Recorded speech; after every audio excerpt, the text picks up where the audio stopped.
Oui, je sais ce que tu te dis. Tu te dis, il va encore rager ce gros tas de merde. Hein? Il fait son rageux. Il va se plaindre. Il est plus du tout objectif, ses reviews c'est de la merde. Je sais que tu dis ça. Mais moi j'ai quelque chose à te répondre.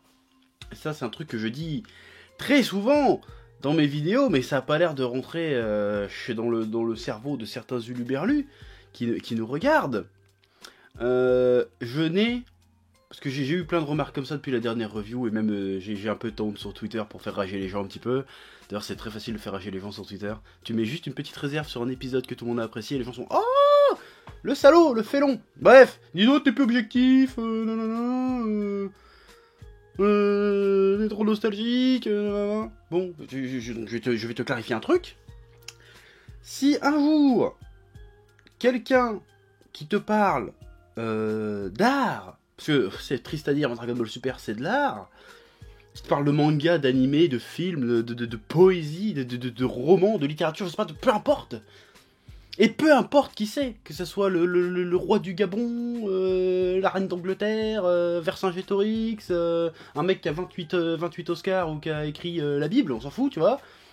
Si ce mec te dit qu'en parlant d'une œuvre d'art, il va te donner un avis objectif, ce mec, ou cette femme, ou peu importe, c'est un guignol. C'est un trou du cul, c'est un escroc qui n'a même pas compris de quoi il parlait. Parce qu'il n'y a rien de plus subjectif que l'art. Donc forcément, quand tu parles d'art, t'es forcément subjectif. Tu ne peux pas être objectif, ça n'a aucun intérêt d'être objectif quand tu parles d'art. C'est même pas possible d'être objectif quand tu parles d'art. Parce que sinon tout le monde dirait exactement la même chose. C'est ça l'objectivité. L'objectivité c'est de dire que, tiens, ce t-shirt, il est noir. Je vais pas argumenter derrière pourquoi il est noir. Il est noir, c'est tout. C'est pas je pense qu'il est noir, c'est il est noir. Voilà, ça c'est de l'objectivité. Et pour parler d'œuvres d'art, de Dragon Ball Super ou peu importe quoi que ce soit, bah ça n'aurait aucun intérêt d'en parler comme ça. Donc évidemment que suis-je totalement subjectif. Il y a pas, j'ai fait un bon 500 vidéos sur ma chaîne depuis presque 5 ans. Il n'y en a pas une seule. Il n'y en a pas une seule qui est objectif. Et jamais tu m'entendras dire, je vais être objectif sur cette œuvre d'art. Ça n'a aucun sens. Donc voilà, après tu fais ce que tu veux, mais si t'envoies, peu importe qui te dise je suis objectif, il faut pas les écouter. Bon alors tu peux les écouter, mais ça voudrait dire que t'es aussi bête qu'eux, et que tu n'as pas compris de quoi tu parles. Il faut jamais dire ça. Donc oui, je ne suis pas objectif. Maintenant je peux attaquer ma review. Voilà. La question est, est-ce que je vais être salé ou pas cette semaine? Ah, suspense, on sait pas. Salutations tête de nage, je suis le chef et bienvenue dans cette nouvelle review de la semaine hebdomadaire. Oui, je le fais dans ce sens-là maintenant. L'épisode de Dragon Ball Super, épisode 125. Alors on se souvient tous de ma petite crise de nerfs de l'épisode précédent qui, en fait, bah je l'avais dit dans la review, mais personne l'a entendu apparemment, en soi n'était pas mauvais. En soi n'était pas mauvais. Tout comme cet épisode-là, il est bien, en fait. Mais il se contente juste du correct. Il se contente juste du correct. Et je me suis trop longtemps contenté du correct avec Dragon Ball. Mais pourquoi? Tout le monde se demande, mais pourquoi tout d'un coup, arrivé à l'épisode 124 et 125, Chef n'est plus satisfait de Dragon Ball Super. En fait, ça fait un petit moment que je suis pas satisfait de Dragon Ball Super. Hein. C'est un moment. Hein. Il y a 4 vues sur 5, je gueule. Enfin, je gueule pas, mais je critique. Je dis merde, ça aurait pu être mieux, ils auraient pu faire comme ça, ils auraient pu faire comme si, il y avait tellement de choses à faire. Et ça résumera Dragon Ball Super, hein, la phrase, il y avait tellement de choses à faire, mais ils l'ont pas fait. C'est ça le problème de Dragon Ball Super, et c'est encore une fois le problème avec l'épisode 124, et c'est aussi un peu le problème avec l'épisode 125. Bon, c'est moins flagrant dans l'épisode 125, parce qu'on parle d'un personnage moins important, qui est totalement anecdotique dans la mythologie Dragon Ball. Parce que l'épisode d'avant, on parlait de Gohan. Gohan, fallait qu'il sorte. Gohan, fallait qu'il sorte. Je n'ai pas gueulé sur Gohan parce qu'il est sorti. Il fallait qu'il perde. C'était écrit qu'il allait perdre. Il fallait qu'il perde. Pour que l'histoire avance, fallait qu'il perde. C'est comment ça nous a été raconté, le problème. Et parce que... Normalement, on est dans un tournoi de Dragon Ball. on joue sa vie, clairement, dans ce tournoi. Et on est dans la phase finale. Et ils sont encore tous tout propres. Ils sont tout propres, il n'y a pas un pet de sang. Bon, ça, le sang, à la limite, je peux comprendre la censure, mais ils ont les fringues propres, à part Goku qui est un peu déchiré. Ils ont tous les fringues propres, ils sont tranquilles, ils rigolent pendant qu'ils se battent.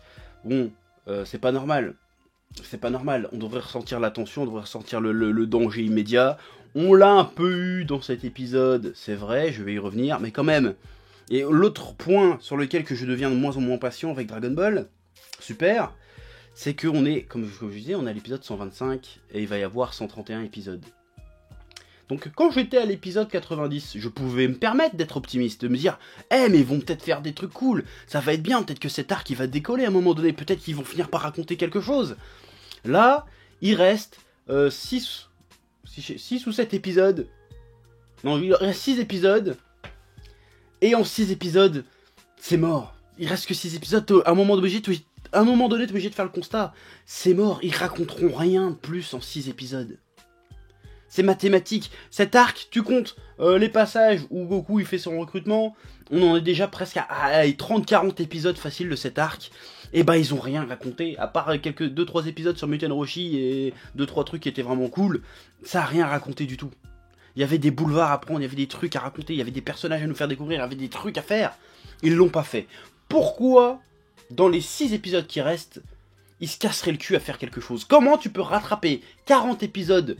Bon allez, on va dire qu'il y en a une dizaine qui étaient vraiment bien. Allez, comment tu rattrapes 30 épisodes médiocres, du médiocre, du nul, qui vont du nul, du médiocre au correct, en 6 épisodes? C'est pas possible. C'est pas possible, ou alors ils ont engagé un putain de scénariste de ouf, et en 6 épisodes, ils vont réussir à faire 6 épisodes de folie furieuse, que ce soit en termes d'animation, de mise en scène et d'histoire.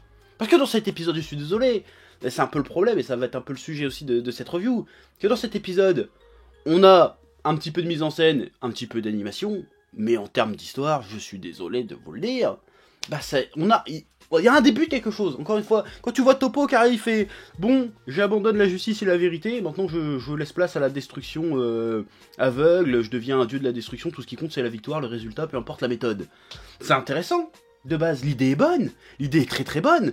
Le problème, c'est que pour qu'on comprenne que ce changement est important pour Toppo, il aurait fallu nous expliquer qu'est-ce que ça représentait la justice et la vérité pour Toppo. Parce que, à part voir Toppo dire justice et dabé à chaque phrase, on ne sait pas, l'histoire nous a pas permis de comprendre ce que représentait la justice et la vérité pour lui. Donc, à partir du moment où il fait un choix, c'est bien de nous dire qu'il fait un choix, mais avant qu'il ait fait ce choix, nous on n'était pas conscients qu'il était en train d'hésiter entre deux trucs. Tu vois ce que je veux dire ou pas? Et on va dire, ouais, tu chipotes, c'était badass. Non, je ne chipote pas. C'est très important dans une histoire, ça. C'est comme si, ouais, je vais prendre Naruto. Allez, Sasuke, avant qu'il se barre de Konoha, et qu'il devienne un peu une connasse qui gueule tout le temps, et ben on a compris pourquoi il hésitait à rejoindre Orochimaru, tu vois. On a compris. C'est pour ça que son choix, sa transformation, son départ, son conflit avec Naruto, a de l'impact sur le spectateur, sur le lecteur, et aussi sur les personnages. Parce que on nous a expliqué les tenants et les aboutissants de sa décision. On nous a montré qu'il a hésité à un moment donné, on a pesé le pour et le contre. Nous aussi, on a pesé le pour et le contre en regardant l'histoire. Voilà, donc quand il a choisi, ça a été un choc. Parce qu'on savait ce que ça impliquait. Là, Toppo fait un choix, on savait même pas qu'il était en train d'hésiter. Alors peut-être qu'il l'avait dit vite fait à l'épisode 85, je sais pas quoi, quand il s'est battu contre Goku, espèce de pré-tournoi. Mais c'était il y a tellement longtemps, hein, un petit flashback, ne reste que ça pour nous dire oui, en fait il hésite à reprendre la succession. Ça aurait peut-être rajouté un petit truc. Bon, ça aurait pas été terrible, mais ça aurait fait au moins, ils auraient fait un effort. Donc là, on a une transformation de Toppo, classe, certes, impactante, bah non. Parce que, niveau histoire, je sens pas que Toppo il fait un choix cornélien là. Voilà, t'as juste Jiren qui fait oh, tu as fait ton choix. Et le dieu de la destruction fait oh, tu as fait ton choix. Mais on savait pas qu'il y avait un choix à faire à la base. Et c'est quoi qu'il décide? C'est parce que Freezer il se moque de lui? Ça y est, j'arrête la justice. Il y a un méchant, je vais lui péter la gueule, je vais me transformer en dieu de la destruction. D'ailleurs, même ça, on sait pas. Apparemment, tu peux devenir dieu de la destruction par ta propre volonté. On sait pas, ils ont pas expliqué ça plus que ça. Donc est-ce que peut-être Vegeta va devenir un dieu de la destruction dans l'épisode d'après? Tout est possible. D'ailleurs, je suis sûr qu'il y a certainement des vidéos qui ont déjà sorti cette théorie, certainement. Je sais pas, mais on s'en fout. Bref, donc oui, c'était cool, mais l'histoire derrière, il se contente du minimum. On a juste une information, il a fait un choix. C'est tout. Alors que là, il y avait tellement de trucs à raconter, parce que finalement, Toppo, il est là depuis longtemps dans Dragon Ball Super, mais on le connaît toujours pas. On sait toujours pas ce qu'il veut, on sait pas ses motivations, on sait pas c'est quoi qui kiffe dans la vie, on sait qu'il dit justice tout le temps et qu'il dab, mais à part ça on le connaît pas. Donc en quoi on est censé se sentir impliqué parce qu'il lui arrive à ce mec là? Et ça c'est un problème. C'est un problème. Mais bon après c'était badass, c'est sûr que c'était badass. Mais bon après, faut être honnête 5 minutes. On va être honnête 5 minutes, on va dire que je chipote, mais il y a 45 secondes, 1 minute de badasserie totale. Vraiment ambiance DBZesque dans l'épisode. Voilà, c'est quand Toppo il se vénère et il maltraite Freezer avec une méchanceté teintée de vice. Hein. Il prend un peu du plaisir à lui latter la gueule. Et pour une fois, la mise en scène fonctionnait. Pourquoi? Parce que, et c'est ça qui est choquant quand même avec Dragon Ball Super, j'ai l'impression que les coups faisaient mal. Et j'ai réfléchi dans Dragon Ball, est-ce que j'ai déjà vu une impression où le coup faisait mal? C'était très très rare. Dans cet arc, hein. Peut-être au moment où Gohan il met une grosse pêche au Namek, là, tu sortais que ça avait l'air de faire mal, tu vois. Mais sinon, j'ai pas souvenir de coups qui aient l'air de vraiment faire très très très mal. Peut-être le Kamehameha Ultra Instinct de Goku, mais c'était pas vraiment un coup, c'était un rayon, tu vois. Et là, j'ai vraiment cru, enfin j'ai vraiment ressenti que Frieza, il était en train de chier ses dents. Et ça, c'était bon. C'est ça qu'on devrait être, tous les combats devraient être comme ça à partir de maintenant. Parce qu'on est dans la phase finale d'un tournoi qui décide du destin des univers. Normalement, les mecs, ils devraient pas être souriants, ils devraient pas être frais et dispo, ils devraient être tous en train de chier leur mère. Et ils sont pas en train de chier leur mère. Même Goku et Vegeta, tu le dis, oh ils galèrent contre Jiren, Jiren il est comme ça tranquille. Et Goku et Vegeta, ils sont tranquilles aussi, et ils rigolent, ils se font des vannes, ils ont pas l'air fatigués, ils ont pas l'air blessés, ils ont pas l'air de lutter pour leur survie. Voilà, c'est la rigolade, c'est tout le monde pompé up. Je dis non. Moi je veux voir du sang, de la sueur et des larmes maintenant. C'est comme ça que ça se passe dans Dragon Ball, dans les combats finaux normalement. C'est comme ça que ça se passe, c'est comme ça que ça doit se passer. Et c'est comme ça que c'est censé toujours se passer.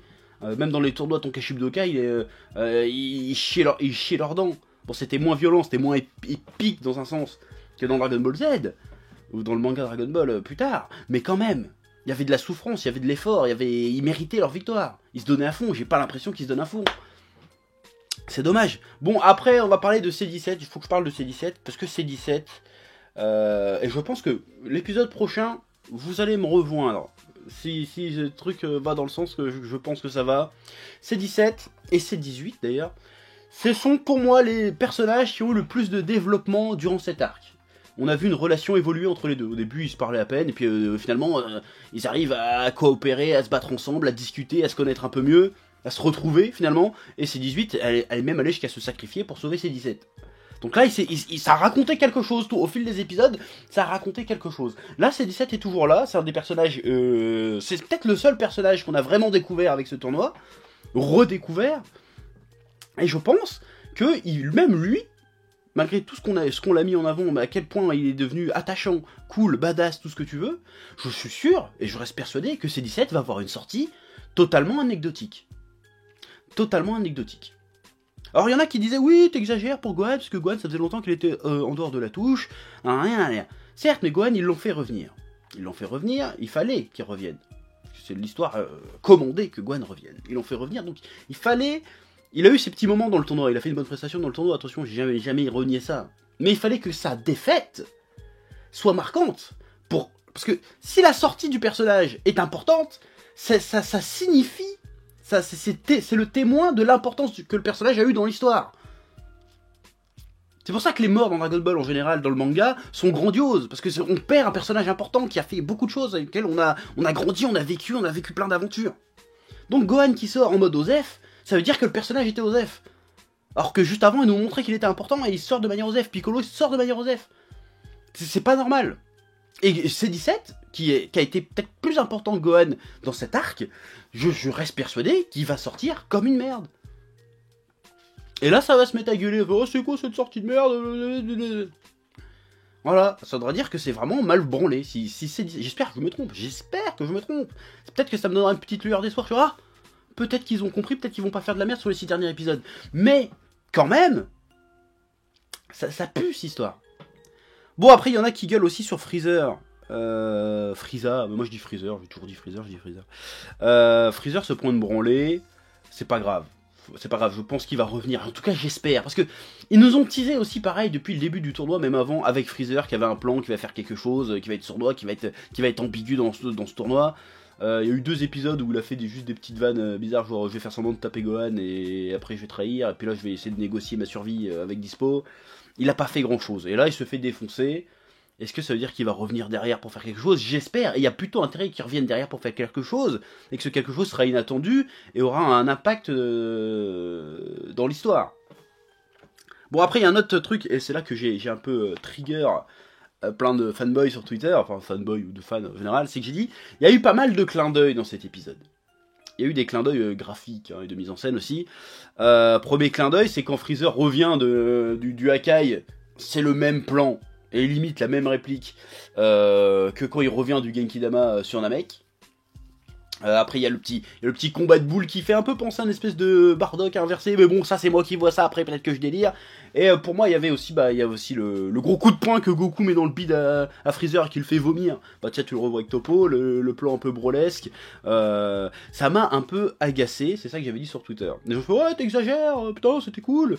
Oui c'était cool, mais pourquoi ça m'a agacé?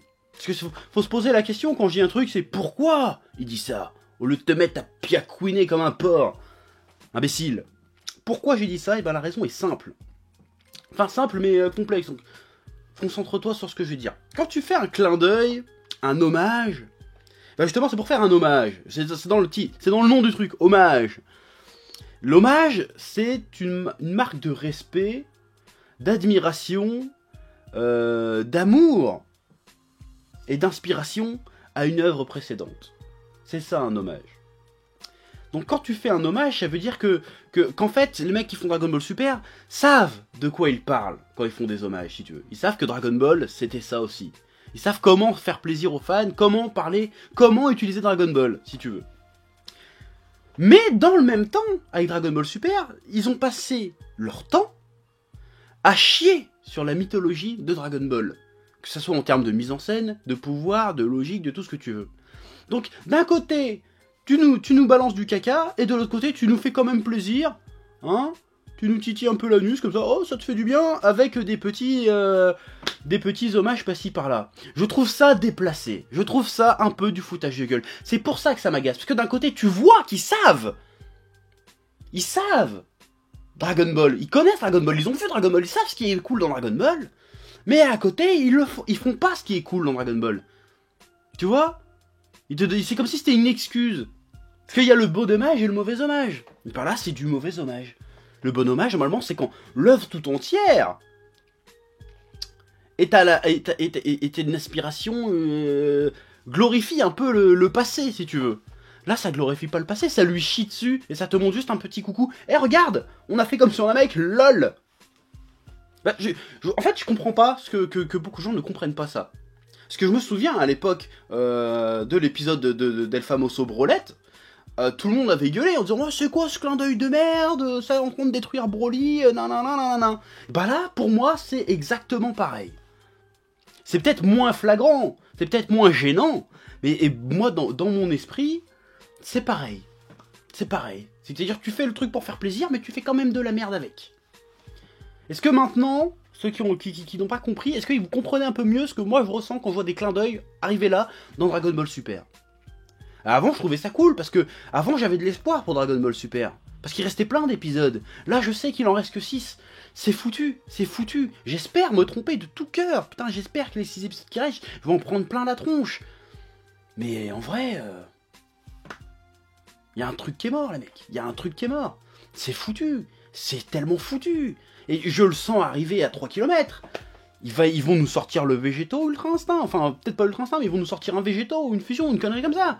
Parce que dans l'épisode, ils nous rappellent au début la scène que Vegeta et Goku sont rivaux, ils s'entendent pas mais ils doivent bosser ensemble quand même.